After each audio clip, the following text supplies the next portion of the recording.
అయితేనే తనకు విజయావకాశాలు ఉంటాయని వైసీపీ అధ్యక్షుడు జగన్ కి ముందు నుంచి తెలుసు. అందుకే బీజేపీతో రహస్య మైత్రి కొనసాగిస్తూ ఆయన టీడీపీకి వ్యతిరేకంగా కుట్రలు పన్నారన్న ఆరోపణలున్నాయి. ఎన్డీఏ కూటమి ఏపీలో మొదటిసారి అధికారంలోకి వచ్చినప్పుడు విభజన హామీలపైన నానా యాగి చేసి ప్రత్యేక హోదాను తన ఎజెండాగా మార్చుకున్న జగన్ టీడీపీని కూటమి నుంచి బయటకు వచ్చేట్టు చేశారు. మళ్లీ ఆ వ్యూహం పన్నే ఆలోచనలో ఉన్న మాజీ ముఖ్యమంత్రికి పవన్ కళ్యాణ్ వ్యాఖ్యలు షాక్ ఇచ్చాయి.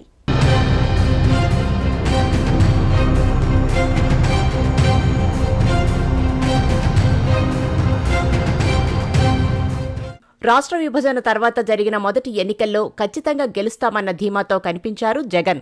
తండ్రి లేని బిడ్డని జైలుకు పంపించారన్న సెంటిమెంటు తనను అందలం ఎక్కిస్తుందని నమ్మకం పెట్టుకున్నారు.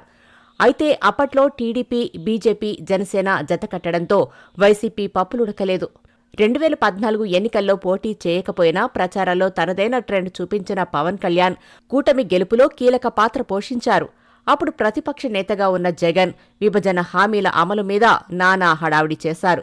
ప్రత్యేక హోదా సాధ్యం కాదని కేంద్రం స్పష్టం చేసినా తనకు 25 ఎంపీ సీట్లిస్తే కేంద్రం మెడలు వంచి స్పెషల్ స్టేటస్ తెస్తానని ప్రచారం చేసుకున్నారు. అలా హోదా అంశంపై పదే పదే వైసీపీ చేసిన ప్రకటనలతో అప్పుడు ప్రభుత్వంలో ఉన్న టీడీపీ ఆత్మరక్షణలో పడింది. అందుకే రాష్ట్ర ప్రయోజనాల కోసమంటూ చంద్రబాబు కూటమి నుంచి బయటకు రాక తప్పలేదు. 2019లో టీడీపీ, బీజేపీ, జనసేన విడివిడిగా పోటీ చేయడంతో వైసీపీ విజయం సునాయాసమైంది.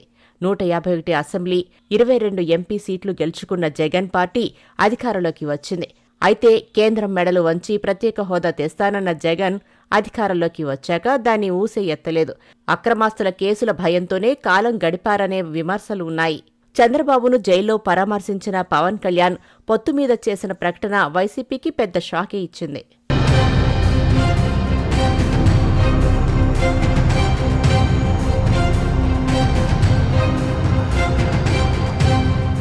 పొత్తు మీద పవన్ ప్రకటన చేసినప్పటి నుంచి వైసీపీ నేతలు ఆయన్ని టార్గెట్ చేయడమే పనిగా పెట్టుకున్నారు.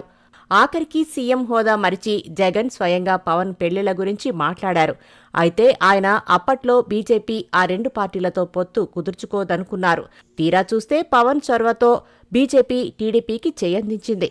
ఓటమి ఖాయమని జగన్ ఎన్నికల ముందే ఫిక్స్ అయినట్టు కనిపించారు. ఆ లెక్కలతోనే జగన్ కూటమిని విచ్ఛిన్నం చేయడానికి ప్రయత్నిస్తున్నారన్న ఆరోపణలున్నాయి. అయితే పవన్ కళ్యాణ్ కూటమి నుంచి విడిపోతే వచ్చే ఎన్నికల్లో తమకు అవకాశం ఉంటుందని ఆశపడుతున్న వైసీపీకి జనసేనాని ఎప్పటికప్పుడు షాకిస్తున్నారు. పవన్ కళ్యాణ్ ఇటీవల చేస్తున్న హిందుత్వ రాజకీయం, బీజేపీ భావజాలంతో మహారాష్ట్ర ప్రచారం కూడా ఆ పార్టీ పెద్దల కనుసన్నల్లోనే సాగినట్లు అర్థమవుతోంది.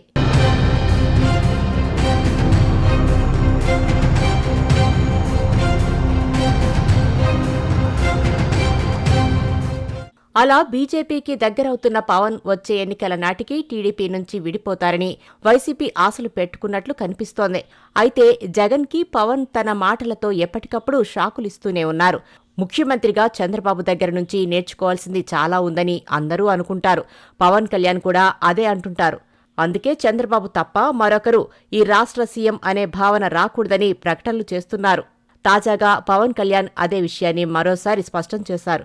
మరో 10 ఏళ్ల పాటు చంద్రబాబే సీఎంగా ఉంటారని, తాను చంద్రబాబు డైరెక్షన్లో పనిచేస్తారని సంచలన కామెంట్స్ చేశారు. కూడా మేము ఆయన ఏ కళ అయితే కన్నారో ఆ కళ నెరవేర్చడానికి, పూర్తి చేయడానికి మేమందరం సంసిద్ధంగా ఉన్నామని తెలియజేసుకుంటూ, మీరు 5 సంవత్సరాలు కాదు గౌరవ ముఖ్యమంత్రి గారు తెలియజేసిన అధ్యక్ష, మీరు ఇంకొక దశాబ్దం కూడా ఈ రాష్ట్రానికి ముఖ్యమంత్రిగా కొనసాగుతూ